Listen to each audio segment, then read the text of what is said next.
Hi everyone, I'm Gary Null. Today you're going to learn about oat seeds can help reverse high cholesterol levels from Damba University in Saudi Arabia and published in the Journal of Medicinal Plant Research. About 12 more studies also, several dealing with living a longer life. Then today is a day dedicated to commentaries and serious analysis.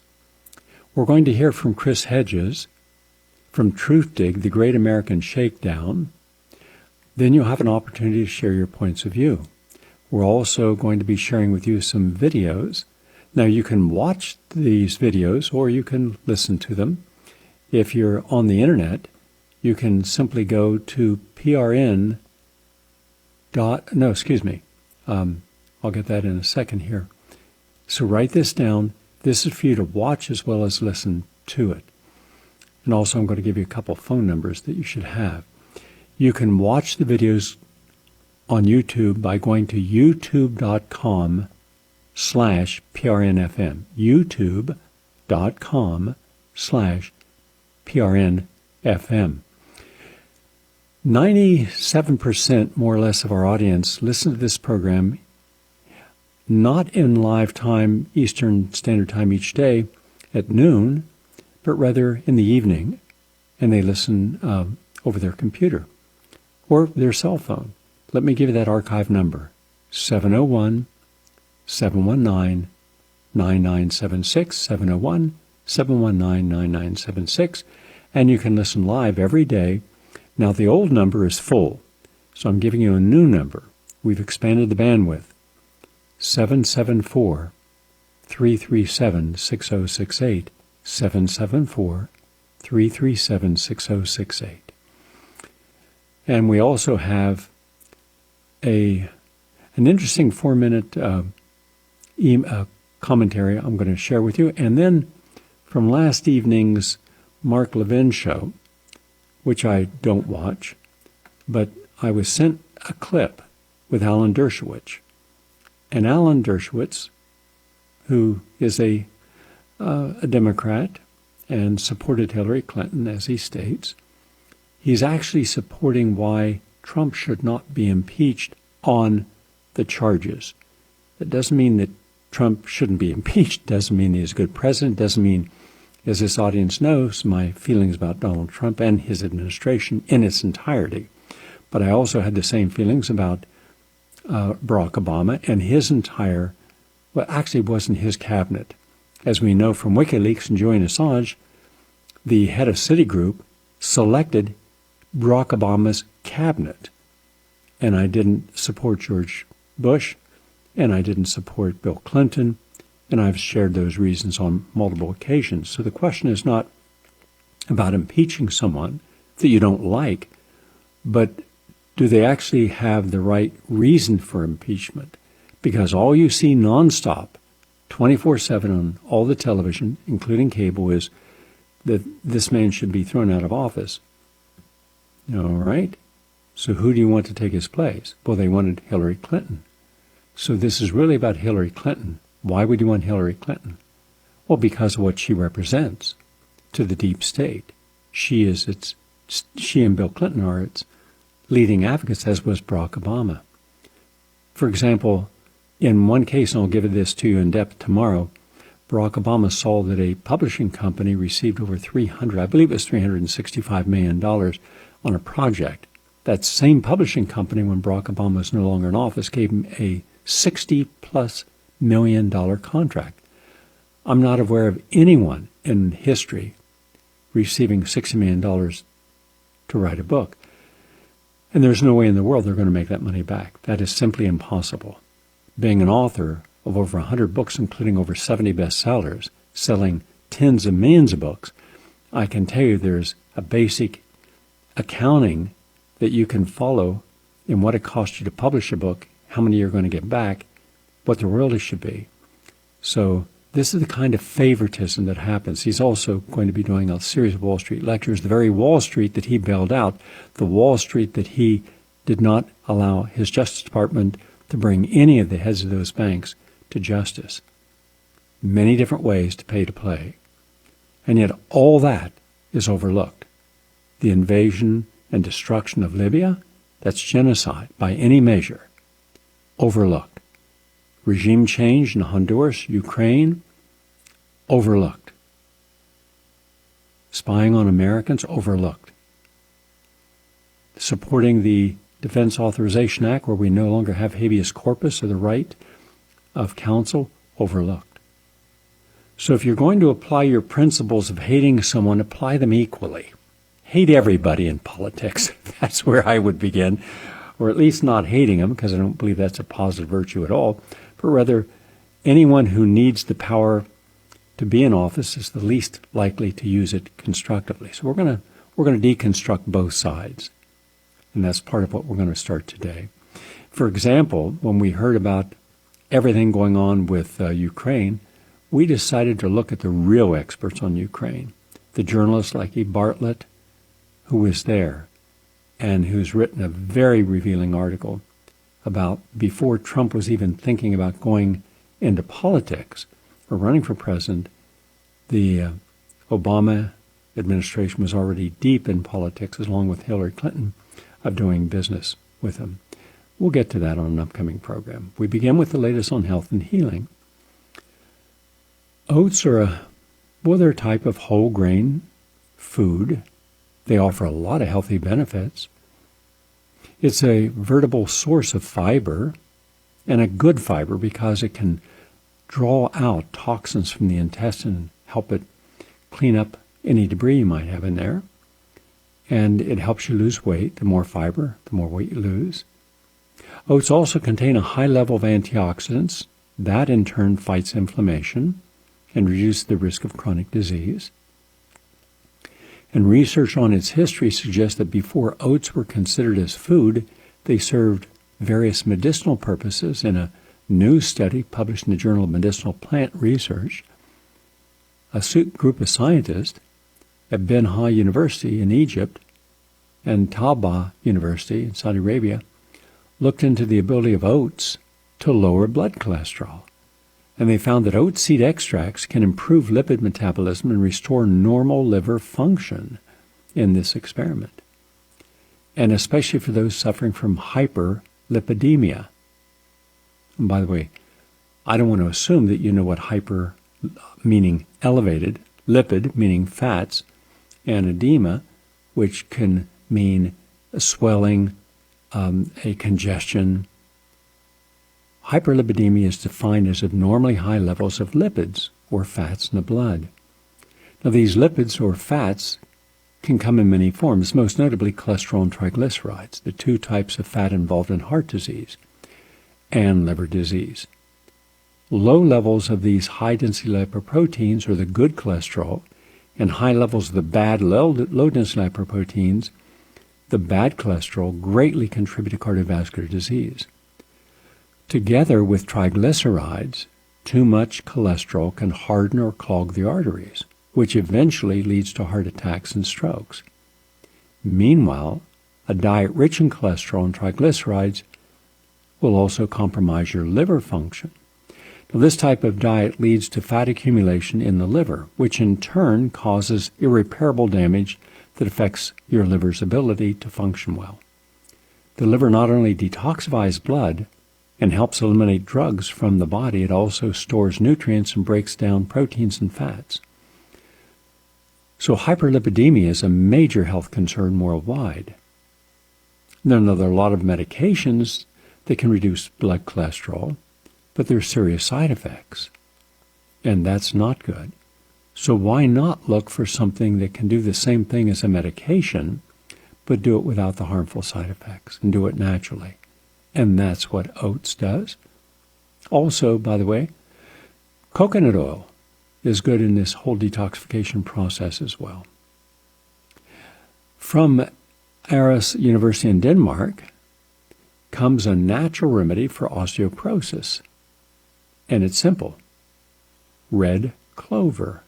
Yes, red clover, scientifically known as Trifolium prantis, is a small plant that flowers across Western Asia and Europe and parts of Africa.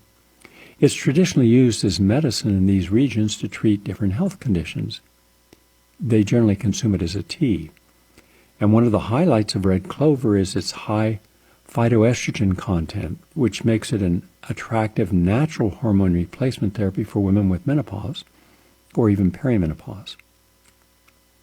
Now, these are naturally occurring plant compounds that function similarly to body estrogen because they interact with the same cell receptors.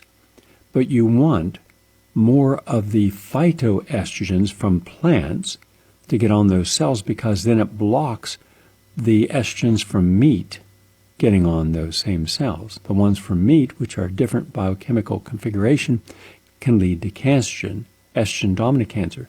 The ones from vegetable base, plant base, lead to protecting you from cancer.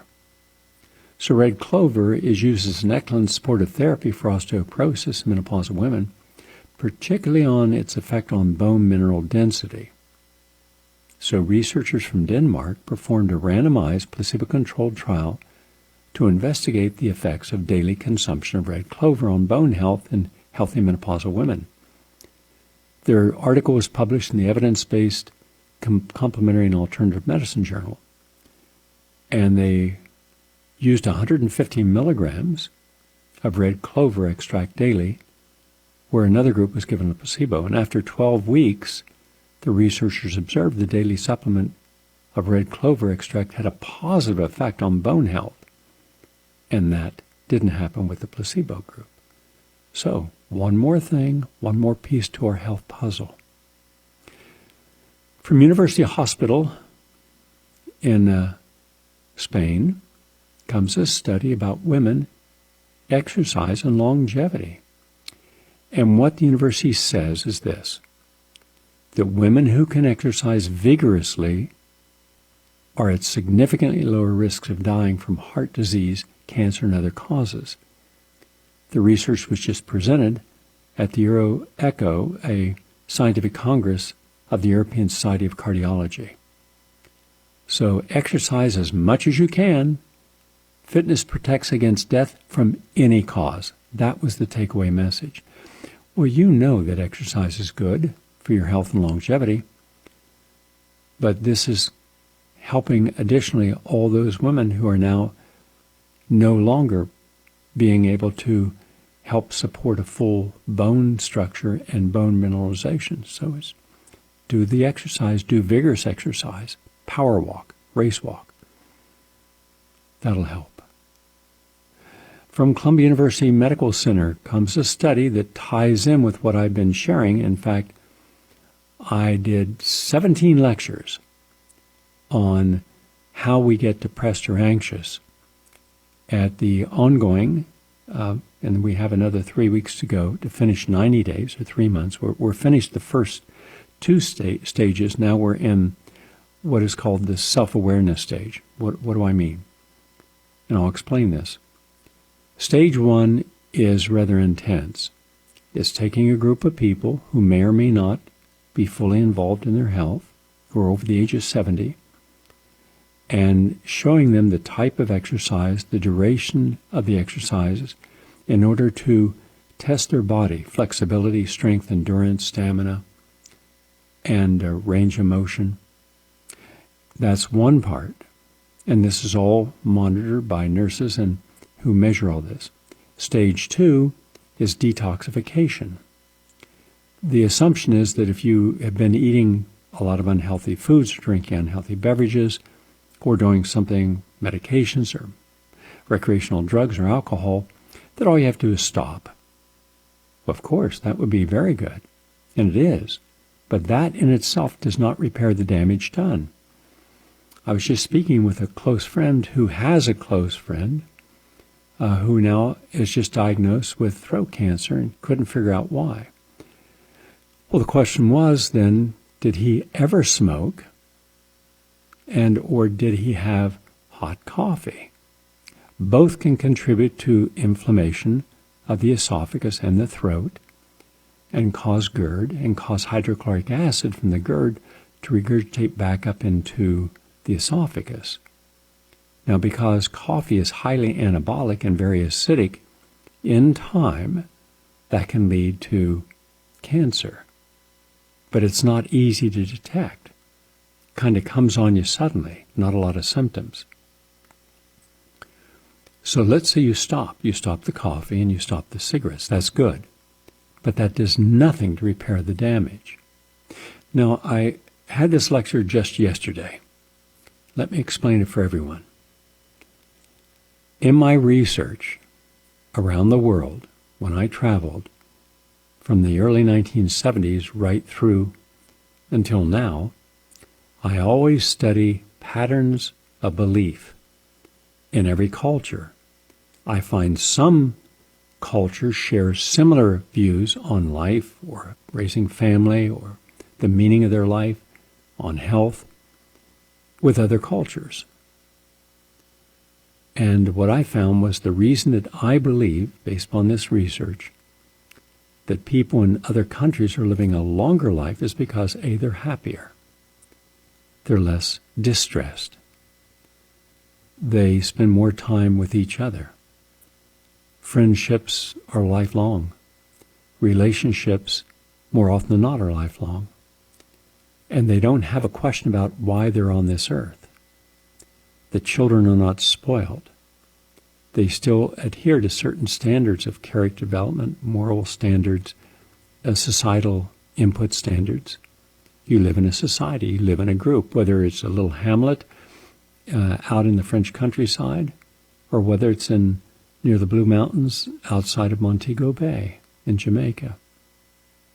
You're not alone. There are other people who are always caring for you.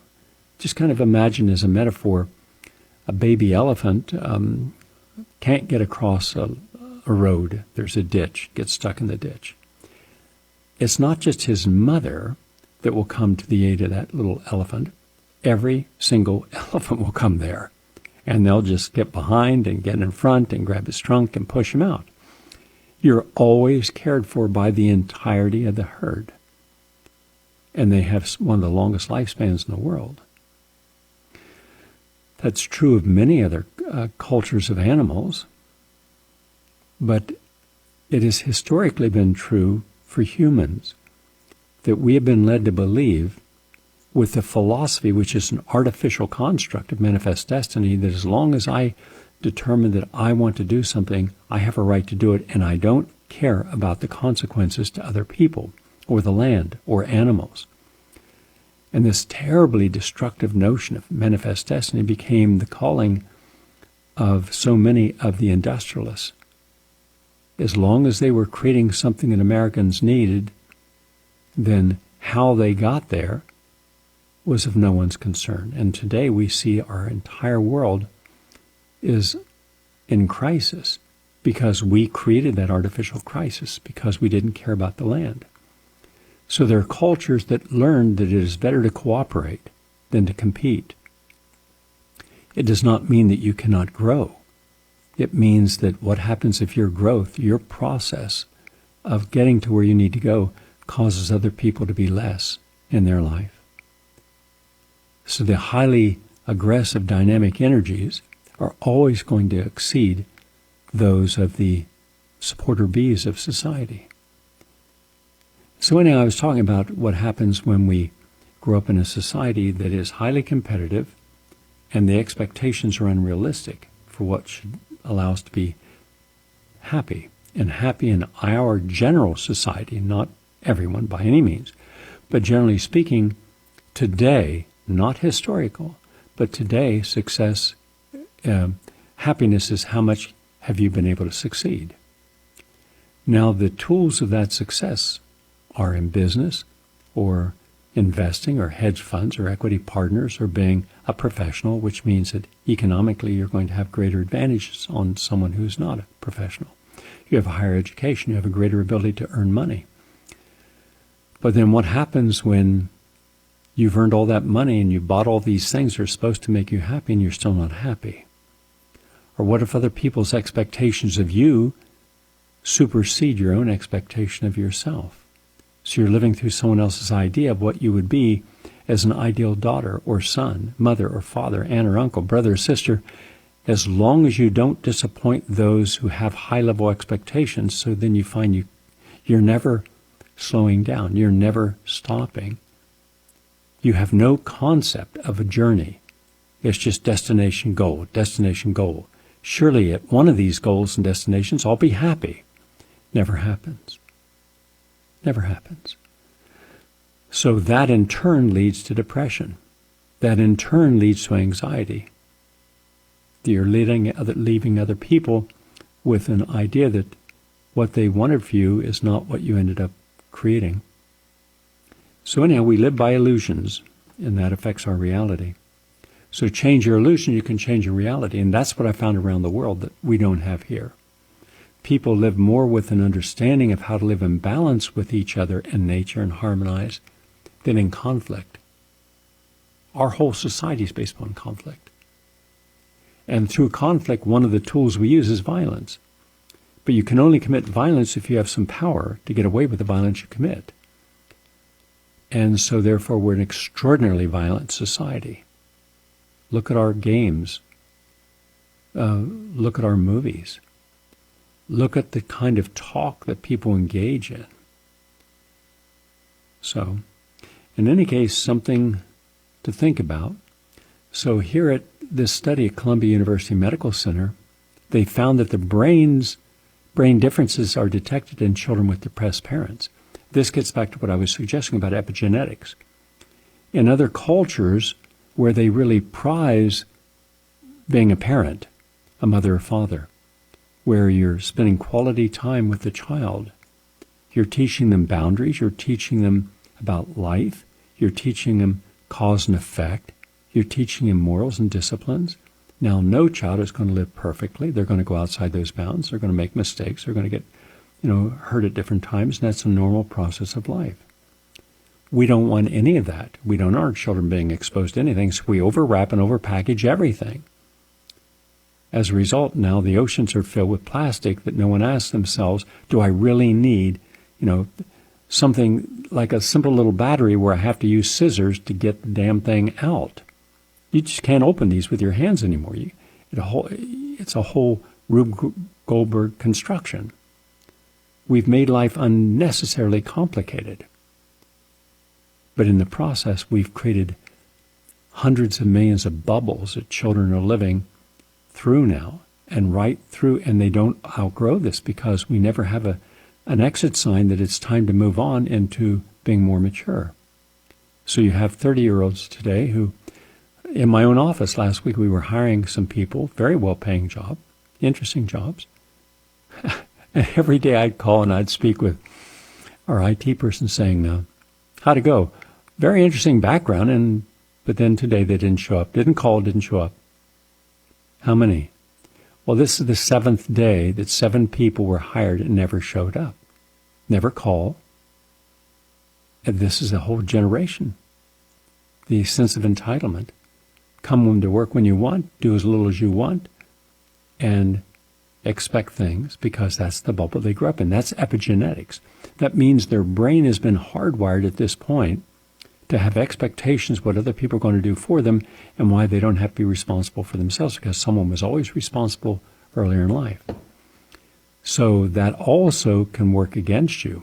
The Nobo effect. If you are around parents that are always aggressive, always having more, always spending everything they make, no matter how much they make, they're always spending it. And all with the idea that if we just buy this one more thing or have this one more thing, somehow we'll feel better about ourselves. And then one day you wake up and you realize you got all this stuff and no one's happy. Everyone's confused, and especially those who are unprepared for the world they live in.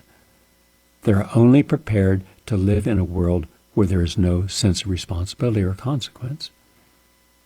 And I never find that outside of America. There's always a sense of responsibility.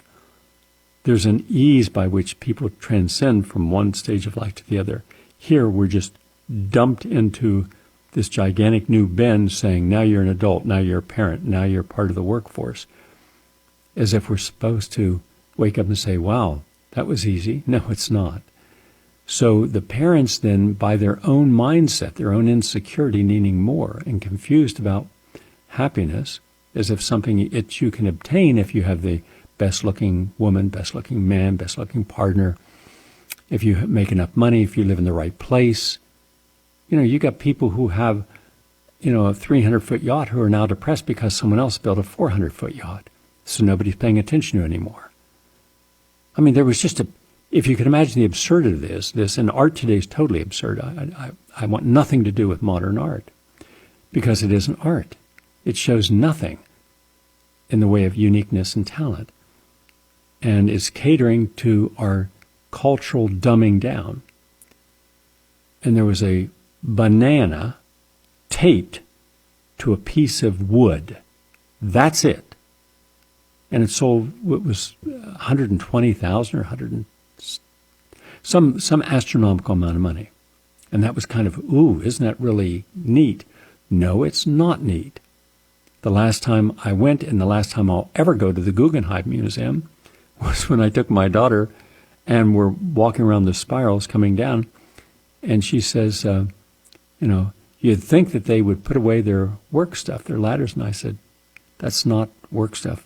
That's someone's interpretation of art, having a plank of wood and a ladder with a hammer. She said, you're kidding. I said, I'm not kidding. We got over, there was a person. I said, is that a display? That ladder with a plank of wood and a hammer? Yeah. And Shelley said, that's not art. But you see, it's subjective. Anything is art. Anything today. And with the culture being as dumb as it is today, and it is dumb, then we suddenly accept it. We maladapt to the lowest common denominator in speech and philosophy and behavior, and wonder why there's this gigantic void when it comes to intellect. I remember when I was first in New York, it was a humbling experience, and I accepted that I was not the brightest guy on the block, but I was interested in listening to those who were. Went up to the New Yorker Theater on 89th and Broadway. And up on the second floor, beside it was a bookstore, the New Yorker bookstore. And it was very comfortable, old couches and old chairs and lots of books. But these were not just normal books. These were all political, ideological books. A lot of them on Marxism, communism, Trotsky's memoirs, etc. Now, it's not that I accepted these. I simply wanted to see what was the basis of them coming to some realization that these were more legitimate than another philosophy. I was interested in the comparison. So I would just sit and listen to these people, and these were some wonderfully intellectual beings. It was always exciting for me after I put my daughter to sleep to go up, and because I lived down the block in this tiny little apartment on 89th between Riverside and West End Avenue. And so it was one block away, and I would be sitting there listening, and they'd ask me a question. I would just say, I'm from West Virginia, I'm just here, so let me learn a little more before I make a fool out of myself. And they'd smile. They were older people, somewhere in their 70s and 80s, and I'm in my early 20s.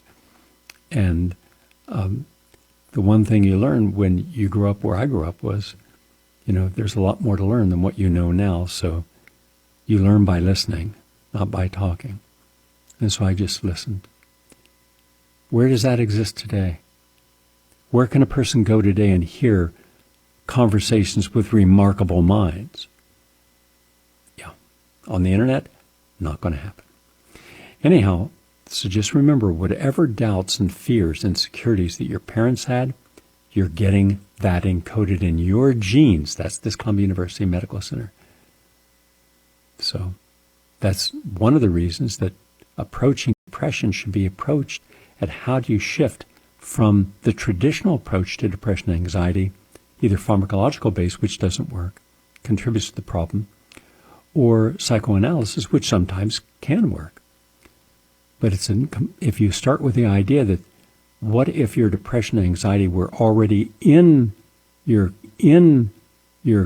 coded into your DNA from all the impressions that you absorbed that you could not intellectually understand but emotionally cataloged, then that can make a difference. This was published in the Journal of the American Academy of Child and Adolescent Psychiatry. Also, from the University of South Wales, which is in Australia, comes a study about how to control breathing, which elite athletes do, but the average person can benefit too. I remember once when I was taking a group of the athletes who were started as normal athletes. We started with no elite athletes, but Many of them became elite athletes in our Natural Living Running and Walking Club, which still exists today, by the way. It started in 1975. We take a more holistic approach, and we went out for a run, and I could hear the people breathing up in their throat. And I said to them, breathe deep and relax. Relax your whole body. And because the deeper you breathe, the more oxygenation your cells get, and they won't go into oxygen debt, which creates lactic acid and the burn and the pain. And the more oxygen you have, the greater the adenosine triphosphate release, which means more combustion at the mitochondria, more energy. And so we just would close the right eye, look down at the ground with the left eye, and just relax ourselves and breathe real deep. And then every workout we did the same exercise. Well, in came a inner city competition. It was all the athletic groups. I believe there was somewhere around 110 more or less teams. New York Athletic Club, the New York Roadrunners Club, East Side Striders, all these, and our Natural Living Running and Walking. And it's a 10K race. And we did it 2 years in a row. And the second year we had Sid Howard and Sam Skinner, myself. And it's a relay for 6.2 miles. And before I just said, remember, this is a hilly course. Go back to your training. When you're running up the hills, look down with your right eye closed. Keep your left eye. That detaches the brain from being highly stressed. And just focus on your breathing. The other people are going to be running straight up. You're going to be leaning in. They're going to be breathing up in their throat, short breathing. Their muscles are going to be tight. They're not going to have the same release of energy. And Sid said, okay. But Sam Skinner had the flu. And we had an alternate. And I said, Sam, don't put yourself through this, buddy. You know, you're sweating. You got a fever. Rest. Take it easy. You don't need to do this race. No, I can do it. And I said, then just keep focusing upon the chi, the energy. Well, we won. Of all the teams, came in, got the gold medal. It's not because we were faster athletes. Though Sid Howard is the fastest miler in the world, and Sam Skinner and I have won about 1,000 races in World Games and others. We train hard. But are there faster athletes? Yes. Better athletes? Absolutely. But they're not doing it the same. It's how you train. That's where the mind comes in. Remember, what the mind believes, you can teach that lesson to yourselves. That's how I believe Bannister broke the 4-minute mile. So just remember, look at how the elite athletes breathe, and then use that when you're doing your yogic exercise, or meditating, or just going out for a walk. It can make a difference. And finally, from the University of East Anglia, which is in the United Kingdom, published in the American Journal of Clinical Nutrition, comes a study about eating blueberries. They say in this study that eating blueberries reduces heart disease risk. It improves arterial function. It lowers your cholesterol level. It helps you with type 2 diabetes. That's all good. In this test, they had 1 cup of blueberries per day for 6 months. And improve their vascular environment. So that's important. That's just one thing. It makes a difference. There was a separate article published in the Journal of Gerontology that corroborated that as well. That's the latest on health and healing. I'm Gary Null. We're 34 minutes into our program. We're going to take a break, and when we come back from the break, we're going to go to a short video, audio. You can watch it by going to, again, youtube.com/PRNFM. Back in a moment.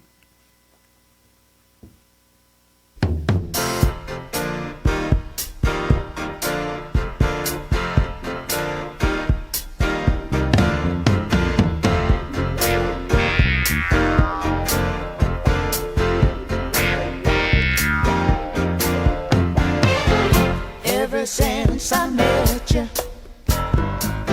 seems I can't forget you. There's a scientist. He still works. He's protected under the National Whistleblowers Act. He's saying they use his study to beat everybody to say, see, vaccines are safe. It's his study. Now, he tried to commit suicide, and it didn't work. So now he's received a conscience. His name is Dr. William Thompson. You can Google him. Mm-hmm. He's got the highest paid whistleblower attorney in the country. He wants to come clean. Mm. He's now admitting that he lied, that the MMR vaccine does give black boys autism at a rate 240% greater than their white counterpart. Sheesh. He knew it. He said the pharmaceutical industry is so strong and they got so much money. When he showed them that when black boys take this on schedule, it is absolutely toxic and damaging, and it's wiping black boys out, not with just autism, ADHD, ADD, right, all kind of allergies. So what the pharmaceutical industry is doing is getting a customer for life, right? Because they are the masters of cause and effect. And so when Bobby Kennedy was given this, he went to every nationally owned black leader you know. Not one of them would touch it. Robert Kennedy Jr. was at my home a week or so ago. Mm-hmm.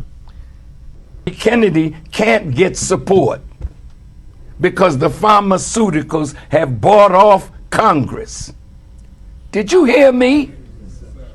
He can't get a congressman, a senator, to bring him before Congress and subpoena the whistleblower from CDC because the pharmaceuticals have bought off the Congress.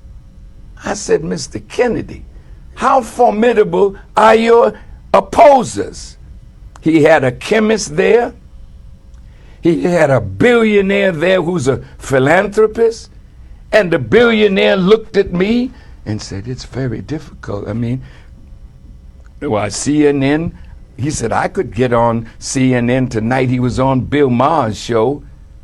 But he said, they won't allow me to say this. Say you can say anything else because the pharmaceuticals have bought off the media. Wow. I said, well, what about black preachers?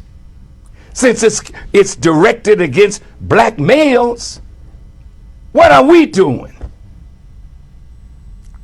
He said, I'm sorry, they're not responding either. Some of us have been paid off by the pharmaceutical companies. I said, well, what about the Congressional Black Caucus? He said, I'm sure they would like to help, but they're weak. So that's why he showed up at my door. Minister Farrakhan has asked me to address the issue of vaccines and African American and vaccine safety. I'm prepared to go alone because if God is with me, I'm still the winner. It's just me and God. But it's a shame that we are so corrupt, so in love with money, that we will sell out the future of our people for a dollar bill. He's absolutely correct. And when Robert F. Kennedy on several occasions has come on our program, he later told Richard, the producer, he said, I just want to share with you and Gary my appreciation because no one in the media will have me on. Tucker Carlson did. Good for Tucker Carlson having him on. I don't agree with a lot of Tucker's positions, but he is also on the right side of many positions as well. And I don't believe you just slam a door on people without communicating if they said something that makes sense and everyone else was too afraid to say it. So yes, here's the deal. A Dr. William Thompson, who was overseeing a project at the CDC, knowingly hid, which is a federal crime, and as was accompanied by all the other scientists going clear up to the top of the CDC, that African-American boys, 36 months and younger, had a 224 to 240% increase in autism spectrum disorder from the MMR vaccine. That's the same, at the same time, they were lying before Congress that there was no study showing any problem with vaccines, because we actually have Colleen Doyle testifying before Congress saying they didn't know about any such studies. Well, they were hiding this. And we would not have known this had it not been for him feeling some guilt in answer to Freedom of Information Act request that he had never done before to a Brian Hooker. And in one of the many conversations they were having about Brian's son, who's a professor out in California University, it happened after the vaccines, and then he admitted he did a mea culpa. And that's when Brian began to record their conversations. And all these conversations, which I've heard, in fact, I've used some of these in my film, the latest vaccine film I've done was him admitting they lied. They covered it up. And the fact that they did it against black boys after they did the Tuskegee experiment, well, that's institutional racism. The Black Caucus, mute, not a word. Those who can find anything within the black community to rail against legitimately found nothing they wanted to rail about in this. So it takes Louis Farrakhan, who a lot of people don't like, and it's understandable his language can be extraordinarily incendiary and insensitive, and many consider it racist because of his comments about Jews. But on this issue, he's on the right side of truth. Will anyone in the media pay attention to him because of his reputation? I doubt it. But there's a lot of people within his movement out there, and they can start by going down to Washington, D.C. I'd like to see a national strike of all African Americans in all jobs to bring attention to this and say, why won't you allow William Thompson to testify under oath before Congress and other members in his group? Because it would completely destroy the argument that vaccines are safe and effective. It would completely indict the CDC, which oversees vaccines and has a patent that they own on the MMR vaccine, even though they license that to Merck. It would completely destroy the legitimacy of any vaccine at all. It would open up for all the other people who have been damaged by vaccines to come forward and testify, including pediatricians' own children. It would allow those of us like myself who've spent tens of thousands of hours on these issues to come forward and bring thousands of documents from peer-reviewed literature showing that the entire basis of vaccination is a fraud. It would challenge the New York Times, the Washington Post, that want to demonize people who have an issue with vaccination, mandatory vaccine. So it's only when you have a general strike, as they're having right now in France, and put the whole country came to a screeching halt because that buffoon named Macron, who's the president, who is a neoliberalist, by the way, and came out of the banking societies, it would draw attention to it. Oh, and by the way, as an aside, I have found the same thing that is happening with Robert F. Kennedy not getting any traction to get his message in the mainstream media.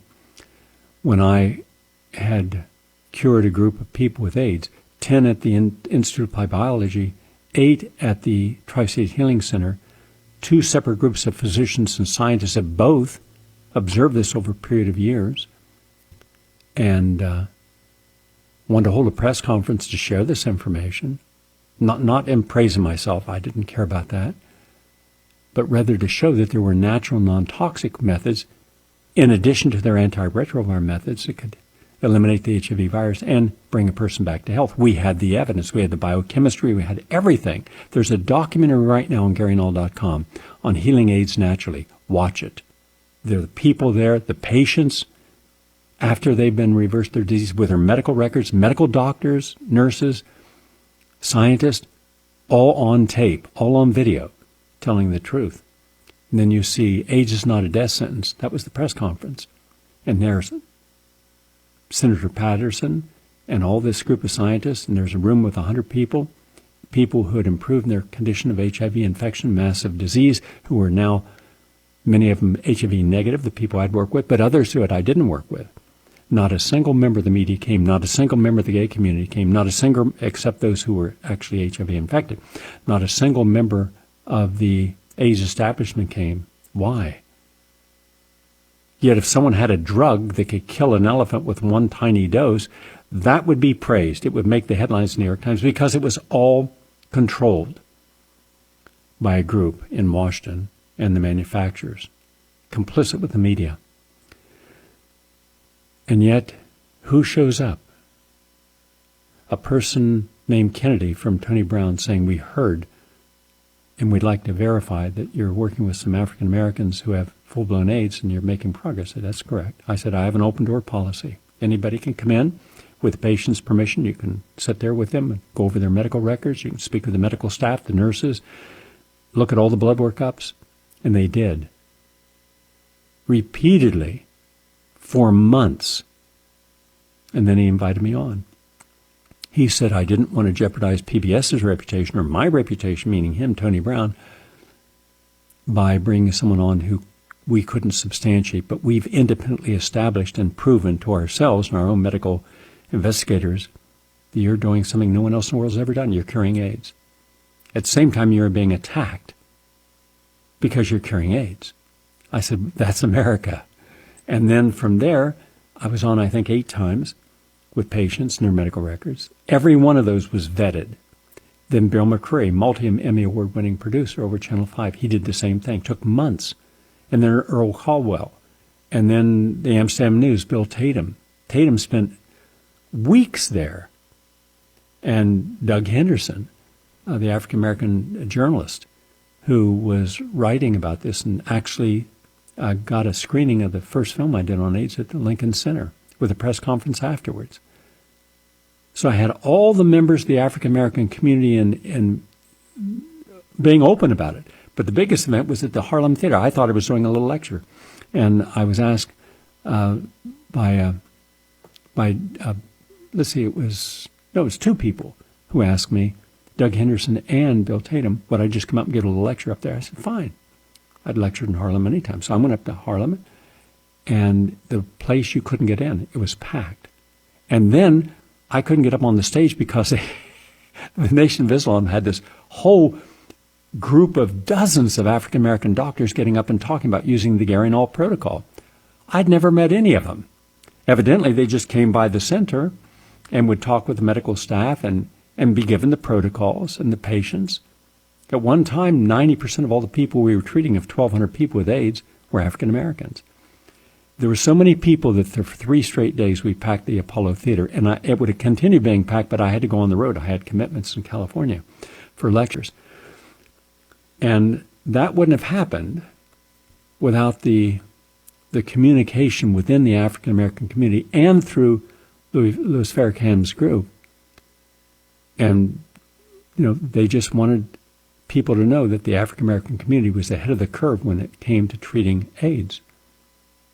Not a word of that anywhere in the media. Not a word of that on Wikipedia. So imagine that. Put that in your mind for a second. You cure what diseases that no one's ever cured, ever, not a human being on the planet. You do it easily and repeatedly. It takes about 16 months. And they condemn you for it. That's America. That's journalism. That's the AMA. That's the entirety of the medical industrial complex. And it was only the African American community that stood up for the truth. So now Robert Kennedy, and I told him this story. I says, so Robert, I know what you're going through. I've been there.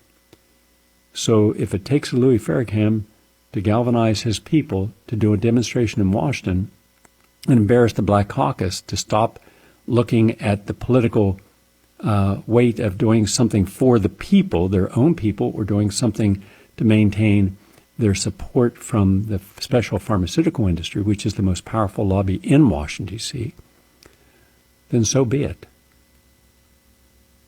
I'm going to hold off my commentaries that I have, which are blistering, for tomorrow, because I wanted to get more of your questions. Now, there's 2 ways you can do it. I answered a bunch of questions the other day. You call in and you can either make a statement, which we're happy to air if it is empowering, and I'll answer your questions. And that number is 862-800-6805, 862-800-6805. Or, if you don't feel comfortable doing that, you can just email us, and Elizabeth will get on and ask me whatever questions you've asked. And she's on right now, so let's go to Elizabeth, standing by, who has read your emails. And Elizabeth, which emails do you have? Hi, can you hear me? Yes, I can hear you. We have a question from Howard, medical doctor. And I'm having trouble here. I'm having trouble. Are you on a regular telephone? I'm on the. I'm hear me having okay now? difficulty hearing. This is Howard. He's a Ask the medical question. doctor. Yes. Hello. Hi. Yes. Sorry. Is that better?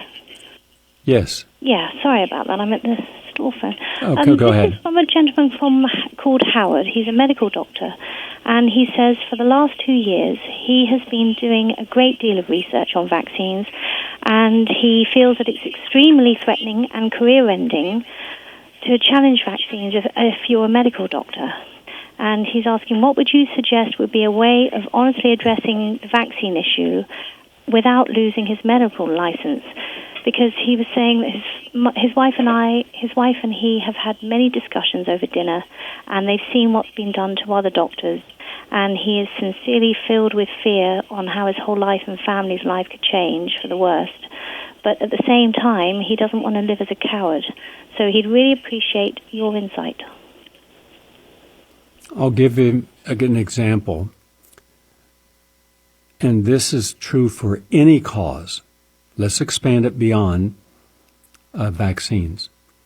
Right now in the United States, if you were to be a medical doctor and you challenged the standard American diet, you would be attacked. And if you challenged fluoride, if you challenge the mercury, silver fillings in your mouth, which 52% of that silver filling is mercury, you'll be attacked. If you challenge how psychiatry treats people with normal life issues as if there's a brain chemical imbalance, when in fact science shows there's no brain chemical imbalance, you'll be attacked.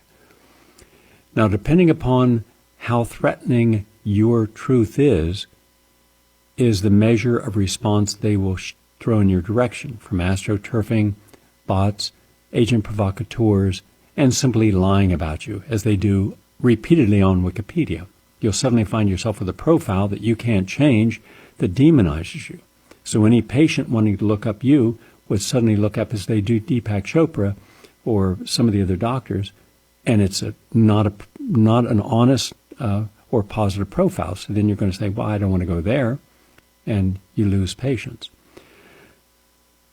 But that doesn't mean you can't do something. The question is, how do you do it and still maintain your practice? And what I suggest is the first thing you do is start to communicate with other doctors who have been challenged, like Dr. Sears, for example, and ask them, what did they do to you?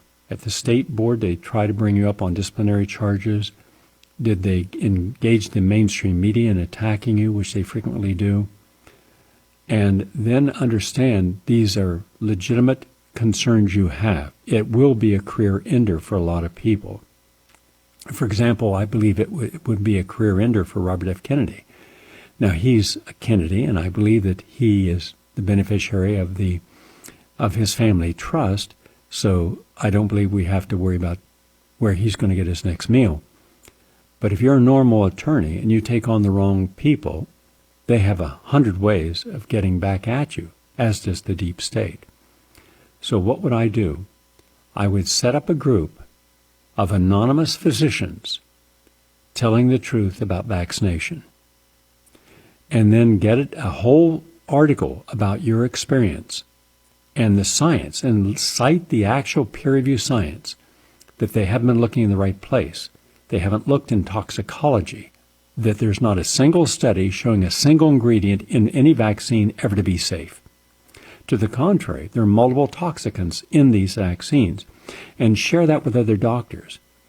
Now, there are multiple doctor websites, so if you really were diligent and you got someone who understood internet marketing, within 3 to 6 months, you might have 10, 20, 30,000 other physicians who are also concerned. And then you have a section saying, my primary concern about vaccines, blank, blank, blank, and let them fill in that blank. And then for those doctors who believe that you're wrong, say, if you believe I am wrong, show me where I'm wrong. Lay out your argument of showing where my argument is deficient. And then they have a chance to do that. And then you'll see that you can respond to them by deconstructing the fallacy within their argument, or learning from their challenge if they're correct. Either way, you're getting you're getting your message out, and other doctors are now joining in. And with that, within a year, you could have a group large enough that you could then bring that in a form of articles and submit those articles, not as scientific articles, rather as opinion articles to different scientific and medical journals, and also see someone who's willing to come out of their anonymous position to debate on behalf of all the anonymous physicians. That's how I would approach it. Okay? Thank you, Elizabeth. We're out of time today, but I look forward to sharing more and answering more people's questions on tomorrow's program. Tomorrow, I'm going to have a commentary that I was up yesterday writing, and it's a powerful one. Also, Chris Hedges' commentary. Also, deconstructing, is the impeachment proceedings biased? Is it wrong? That's separate and should not be conflated. Do you like Donald Trump? You can hate Donald Trump and everything he stands for, and you could be right. But that does not mean that that is what he should be. He shouldn't be impeached just because we don't like someone. And what if he has done things that are impeachable, but so too did other presidents, including Barack Obama, and you chose not to go open that door, because then his supporters would open up the fact that why is it okay to impeach him on this when you didn't impeach Obama? So there's a strategy to their to what they're doing, but it could end up working against them and end up causing Trump to be elected another time. So we're going to dissect this, because we don't support either party. I don't support any of these people. I'm for third-party people, and none of them are engaging in the truth. So we'll try to open that door for you tomorrow. Have a nice day, everyone.